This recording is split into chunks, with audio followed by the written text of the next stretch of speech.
5:01, so I guess we're late. Let's start. There's going to be a report from Dr. Middlebrooks on recognition of Michael Krawcheck as a library board member emeritus, which is something very special. And by the way, everybody needs to remember that Mr. Green will be here Tuesday night, and y'all break him in softly. We've got item number 6, Hoover Indoor Event Center Audio Visual Package. This belongs to Ben. Yes, sir. We have solicited bids in accordance with Public Works bid law for audio-visual package for the Finley Center at the Hoover Met Complex. And we have gone through a process that included distribution to 80 vendors by mail. Excuse me. We notified 303 subscribers through our city website about this bid. We received 6 companies that applied for pre-qualification. 3 of those companies were pre-qualified. The other 3 were not pre-qualified because they were not. They did not have a general contractor's license with the state of Alabama. And we opened bids yesterday. We only had 1 bidder, and what we're recommending, excuse me, is to reject that 1 bid and authorize the mayor to negotiate. Not to exceed. Not to exceed the bid amount. We're only recommending that we award the base bid, alternate number 1, and alternate number 4. Those are well within our cost estimates for this particular project. And how much money are we talking about? We are talking about $406,586 for the base bid. Right. $22,500 for alternate 1. And $11,743 for alternate 4. Okay. When the proposal was accepted by the council for everything, one of the things that I wanted to make sure was included was an appropriate sound system and whatever baffling needed to occur to make sure that you could have plays or concerts or things like that. Are we sticking with all that still there? Yes, sir. In fact, is this part of that? The memorandum that I've attached in your packets has, I think there's 3 pages attached to the memorandum that include the scope of equipment and services. A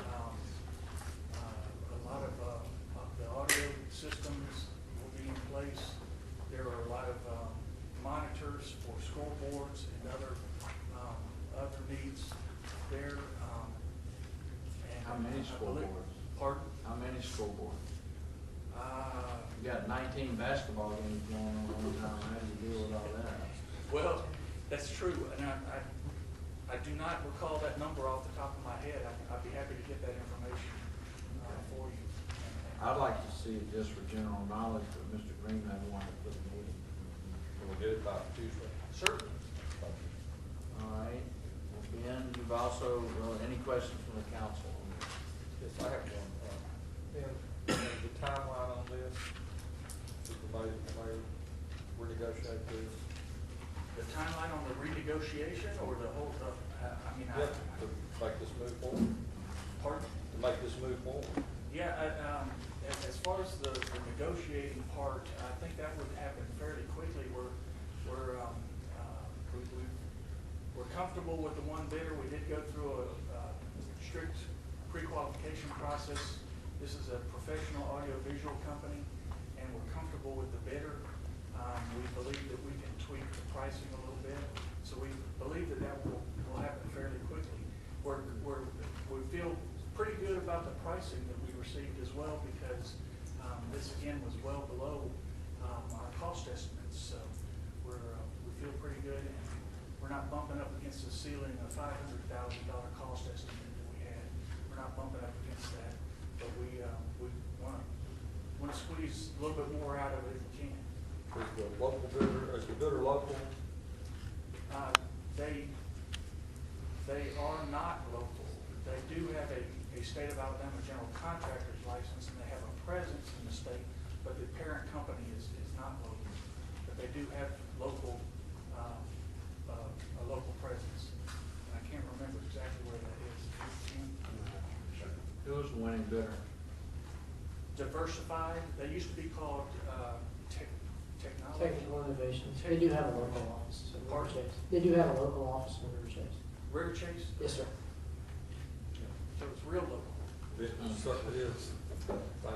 All right, Ben, you've also got item 7, to authorize the mayor to execute second amendment to government entity tower license agreement with Crown Castle Yes, sir.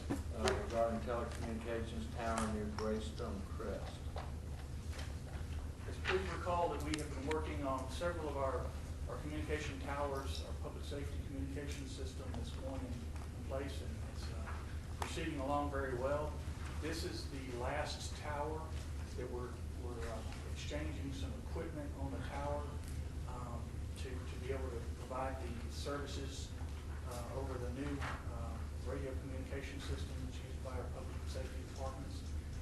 This has no impact on our city expenses. It's just a swap of equipment. This one took a little bit longer than some of the others because there were some issues related to the structural analysis process, making sure that the new equipment wasn't going to cause the tower to fall over in a windstorm type thing. So it took a little bit longer to get that approval. We have a time frame for going live with the new system? I do not March know 1st? that in particular. I'd have to defer. We're expecting March 1st. yes. March 1st? Yes. Which year? This year. Tommy, how's communications with your people, your communication system?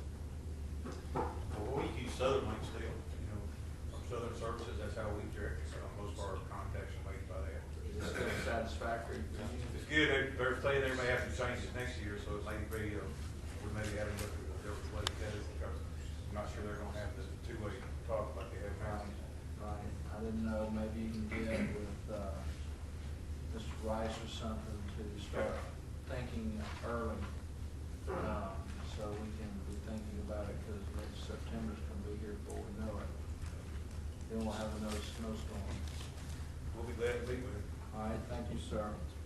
Item number 8, authorize Birmingham Water Works to install fire hydrants in Lake Wilburn Phase 2 subdivision. Chief, you got anybody here for this, or standard? I believe anybody's here from Birmingham Water Works, but for 5 hydrants, is we let the developer pay the installation and the first 3 years rental, and then the city picks it up after that. That rental on this particular project, 5 hydrants, is $2,850. I believe y'all all have a map there, which is Wilburn property, and this is question $190 a year for rental. Going in with these 5 hydrants, they've already got the streets laid out, or they started building yet? Well, it's phase 2 in that map, yes, sir. Okay, thank you, sir. Authorize the mayor to execute an agreement for license agreement with Tyler Technologies regarding software for the police department. Dr. Lopes. Yes, this is actually a joint effort with the police department and their New World system, and I'll be glad to say what this is. It's just an amendment to that agreement to allow the new system that they're going to use, create a data point, so that our GIS, the city GIS, can grab the dispatch unit and call information. Okay, what's this gonna cost us? It's going to cost $18,000 out of the existing budget. And out of the existing budget? any budget. Existing, technology budget? I The think we're existing- outside of the general fund budget. This is actually outside of the general fund. It's a capital project for their entire New World conversion to the Microsoft platform. And when we started, had a lot of zeros on it. That's probably a correct statement. Thank you, ma'am. Next, we have authorized mayor. Mayor, you getting ready to do a lot of authorizing. Authorized mayor to execute a tri-party construction agreement between the city of Hoover, CSX Transportation, and Blackridge Partners regarding bridge over CSX Railroad Stadium Trace Extension. Is this the, bridge that is going to allow the road to go into Blackridge? Yes, sir, Mr. Smith, that's correct. It's a required bridge over CSX for the Stadium Trace Parkway extension.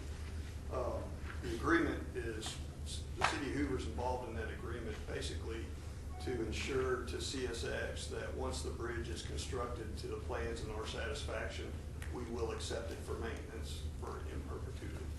All right. Any construction costs? We have, responsible to the it does city? not commit us to any construction costs. Thank you, sir. Any questions from the council on these last few? No? All right, item number 11, is going to be a second reading to annex 2 vacant residential parcels located on Strollaway Drive down at the end, which runs off of Patton Chapel. Mr. Pro Tem, that would be a roll call. Item 12, public hearing to consider the request of Richard Johnson, representing SB Development Corp., for approval of an amendment to the Blackridge PUD for the purpose of adding one parcel consisting of approximately 108 acres to be zoned PR1, planned single-family district, medium density. This property is owned by PR Wilburn LLC, is currently not zoned by the city of Hoover. Is this recently annexed property? Oh, yeah, we have a motion to continue to the March 6th. Have we had the newly requested presentation at the first reading from this? Mr. Smith Or they stayed down? had first reading, I think, back in November with the previous administration. I do have some material here behind to show you. All right, that'd be great.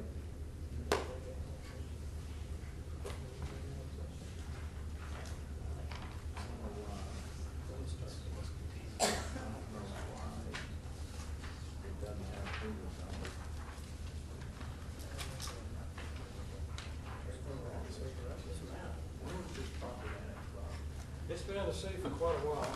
Yeah, it's never been done. It's not been, Who dropped the ball? unless we get a request from the owner, we don't usually rezone the property. It's just been down there holding the rope together until Hoover and Blackridge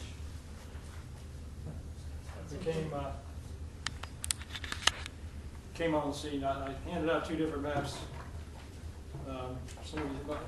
This map shows a detailed look of the loop. 108 acres is proposed to be part of the Blackridge PUD. I got, It's just like that. yeah, I got that. Okay. I need the blue one though. I don't have Okay, that's fine. being requested to be zone PR1, part of the Blackridge PUD, would not result in any additional units. They just want to reallocate the units allocated to Blackridge, reallocate some of those units to the booths. So there would be no increase in the number of units, just additional acres in Blackridge. Where are they swapping units for? Is it strictly coming out of that project? Yes. Or are they wanting to bring units from somewhere No, else? so spread strictly out of Blackridge. Okay.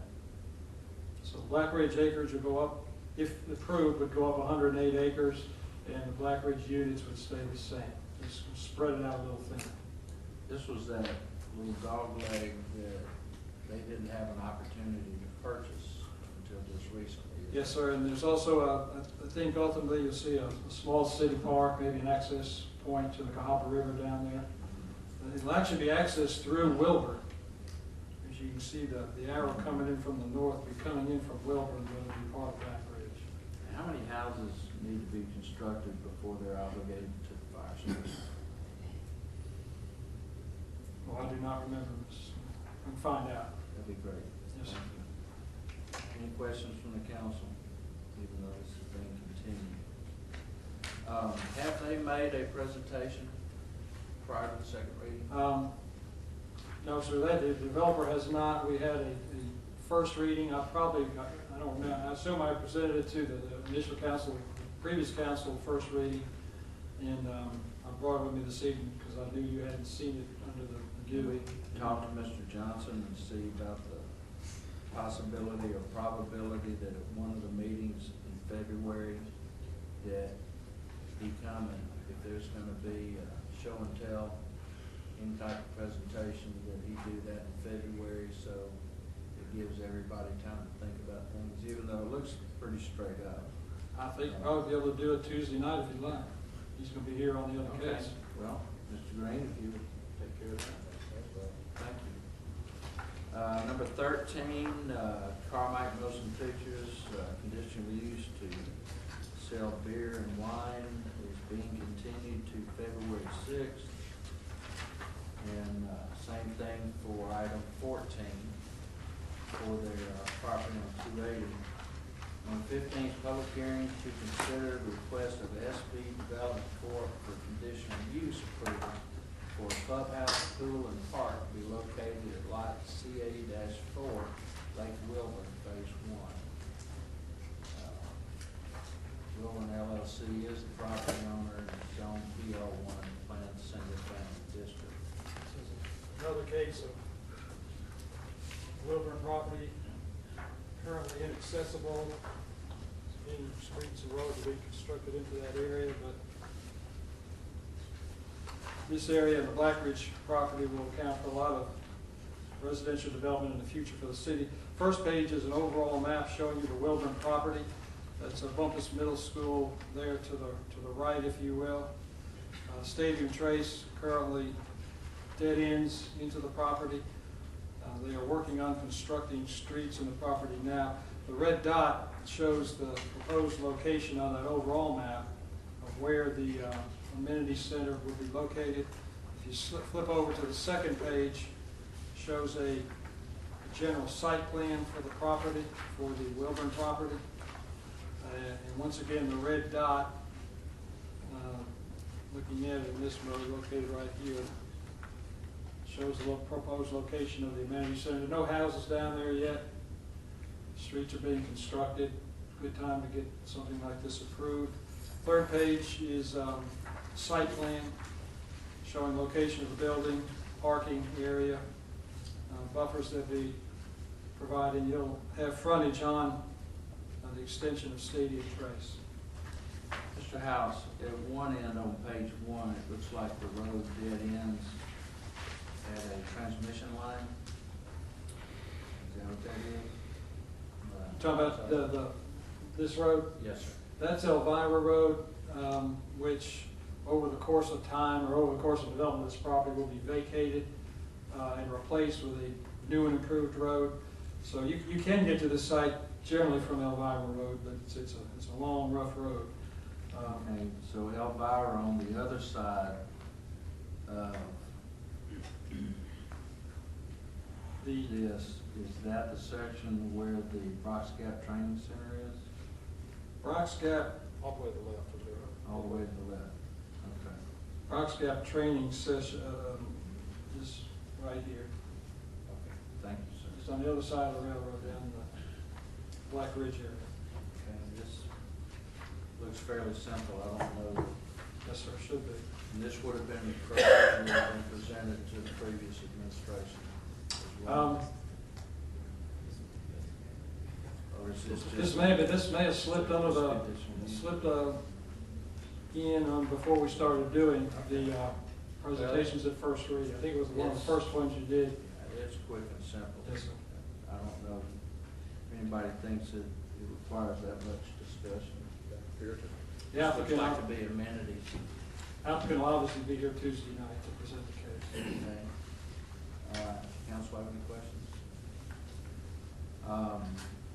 Next, we have a public hearing to consider the request for Sheila Vaughn, owner to pre-zone for property located at 4670 Valleydale Road, Shelby County, Arizona, Hoover, C2. This will be the second reading and we have a call vote. This is that property that was across from North Shelby Fire Station. Yes, sir, this, Gentlemen want to put a convenience store up there. yes, sir, this is a little bit different twist than what we normally do. This property is located in unincorporated Shelby County today, and it'll be that way Tuesday night as well. Alabama code, as amended fairly recently, several years ago, allows cities to zone property prior to annexation, and then if the annexation takes place within 180 days after approval of the zoning, then you annex it after you zone it. So that's what they're requesting to do this evening, or Tuesday evening, zone this property C2. Annexation committee, or those of you who were there for the annexation committee, saw that in a little proposed site plan for a portion of the property fronting there on Valleydale Road. This is the property where we may have an opportunity to connect Jeff State through the back of it and get a better intersection here. It's surrounded by commercial property. Currently, there's a lady living on the property. It's 7 acres, pretty good sized piece of property. And they're requesting the C2 zone. There was no opposition to it at the planning commission. At what point does the residential structure have to come down? At the point that they start construction on the other, or after completion? It can stay there in perpetuity as a non-conforming use, as long as no one moves out. They got to stay, as long as it's continually inhabited, it can stay there. But She had indicated she was going to move. the intent is definitely for her to move as soon as she sells the property, because I believe the house would be displaced by the first phase of development, which would be a convenience store and a little strip center. So I don't think we're going to have anybody living there after the development starts. Any questions from the council? This house, should something change and the house continue to be inhabited, would there be any problem for the development?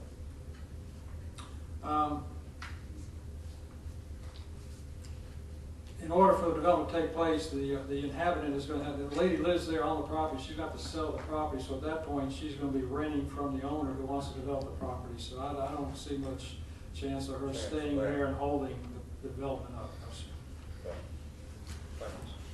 Mr. Lido, there'll be a few bills. Yes, sir. Can I ask one thing on the pre-zoning thing? Yes, sir. Sorry. Do you see any is there any reason not to do this pre-zoning thing? I mean, it seems like the smart way to do it, because then you kind of know ahead of time what's going to happen. It takes all the question out of it for the city and for the developer. It's a good way to do Yeah, that. so I mean, I think we talked about this in the annexation, that it might be smart to just kind of make that not a requirement, but just kind of our policy to do it that way, just because it keeps everything clarified as to what it's going to be used for versus having to annex it and then you have a. But I just want to make sure there wasn't any disadvantage to doing it that way. It seems like. No, so it may not be necessary to do that way, like the Strollway Drive annexation. It's currently zoned R1 in the county. It's already, Probably be zoned R1 in Hoover. But where you're changing zoning, especially from agricultural, residential to commercial, where there's some question about what may happen in the outcome of the case, it certainly makes a lot of sense. It seems like that was smart. Like I told you, I love it because it puts bills out on you and I just have to. Any comments or questions from the council tonight? Well, with that, once again, I ask that y'all give Mr. Green a lot of consideration for Tuesday night. With that, we're adjourned.